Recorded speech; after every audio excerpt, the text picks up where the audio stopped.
It's 9:20. Means it's 4:20 somewhere. So if you got one, light up. So tonight, as requested by Jim Tatro, I swear I hope I'm pronouncing your name right.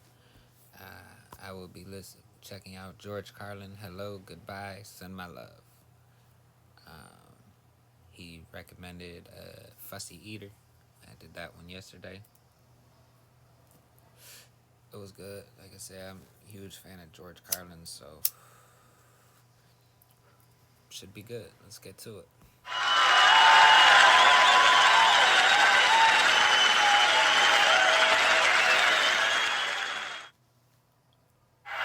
Thank you. Hi, howdy, hello, how are you? How do you do? How are you doing?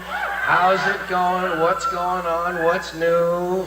What do you think? What do you hear? What do you say? What do you feel? What's shaking? What's happening? Que pasa? What's going down? What it is. One thing George was always good at was just the understanding of language and pointing out the ridiculousness of the language we use. Well, we got all kinds of ways to say hello. We got lots of ways to say hello. You know what my favorite one is? How's your hammer hanging? That's a good one, isn't it? Doesn't work too well with women, you know.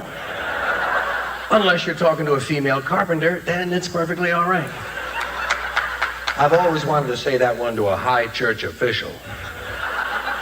Good evening, Your Holiness. How hangs the hammer?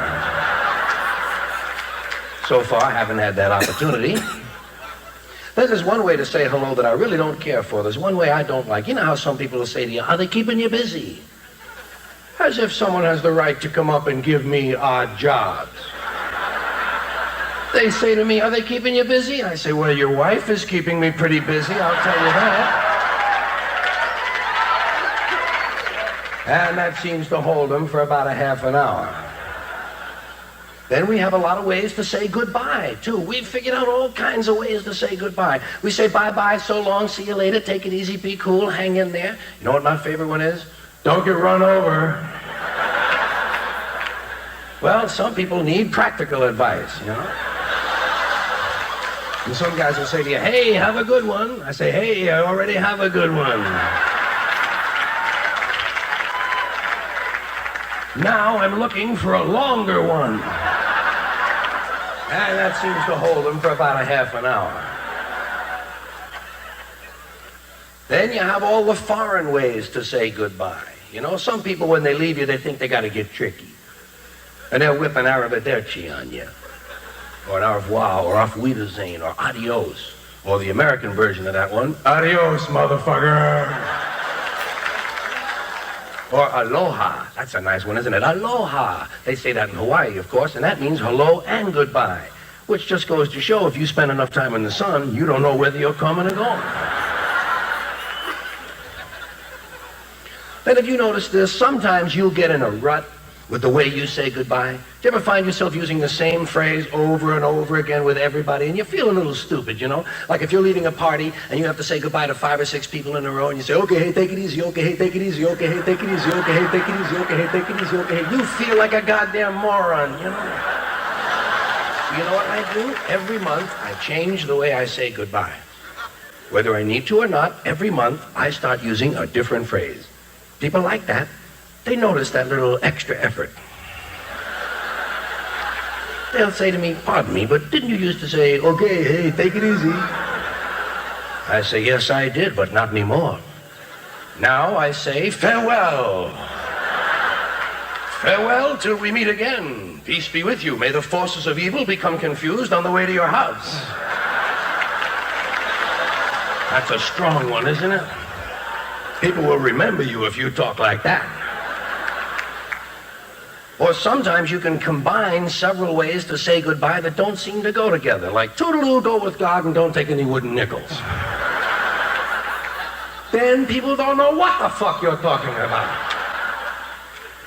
Or you can say goodbye in a realistic manner. So long, Steve. Don't let self-doubt interfere with your plans to improve your life. Well, some people need practical advice.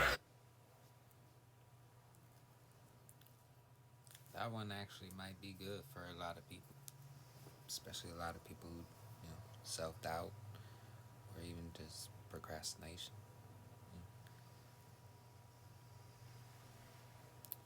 I don't know. Some people might get salty about it, but some people it could help.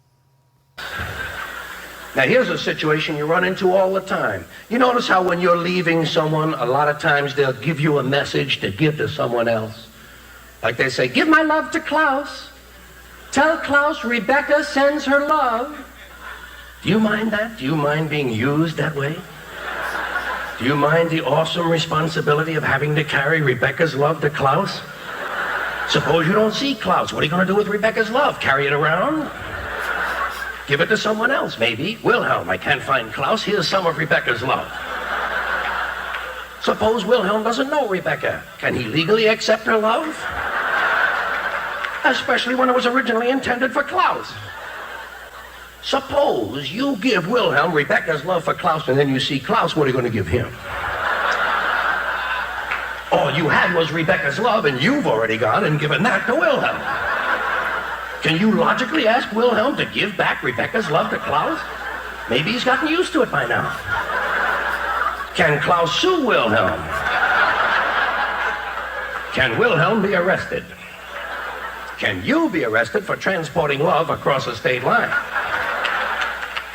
All right, just for the sake of argument, let's leave Wilhelm out of this altogether.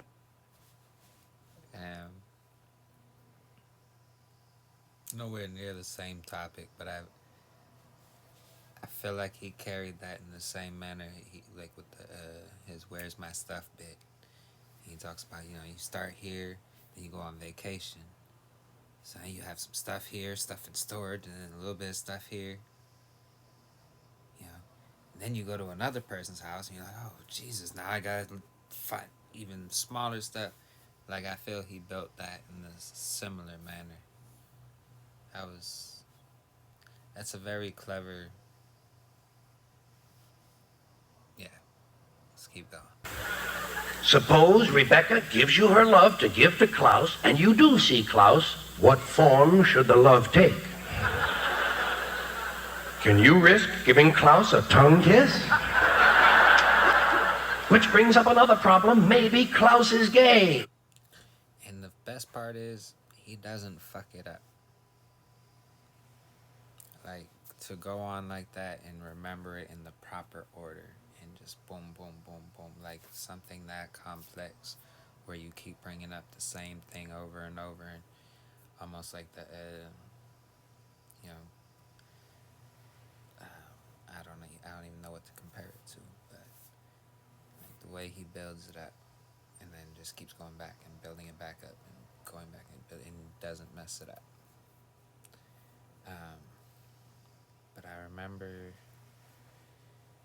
I want to say it was a Kevin Smith interview where on the set of Jay and Silent Bob, like in his spare time, George was like just practicing reciting his stand-up that he had coming up.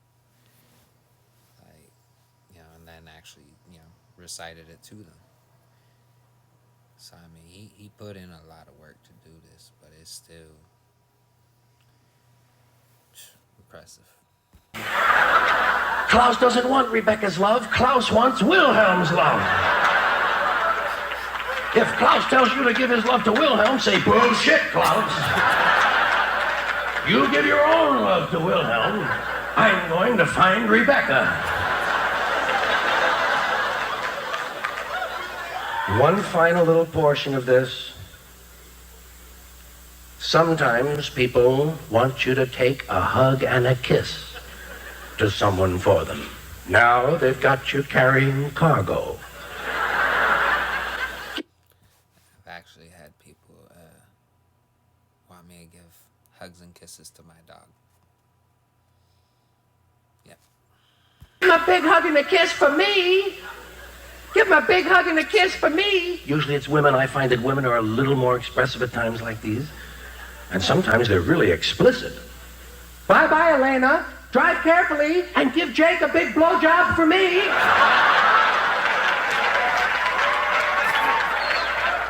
Well, why don't you get Klaus to take care of that for you? Brings it back to Klaus. Yeah, I'm definitely enjoying this journey down some of George's old stuff. Because, yeah, I've already said he's in my top five, and I'm sure he's in most people's top five. But if you have any suggestions or anything you'd like to see me check out, you know, I will do it, especially right now where I don't have that many people commenting. Yours will definitely get seen and most likely get done. If you liked my reaction, go ahead and hit like. If you didn't like it, hit dislike. Tell me in the comments why you ain't like it. Don't forget to subscribe. Link to the original video will be in the description, as will a link to my teas. And yeah, stay blazing. Have a nice night.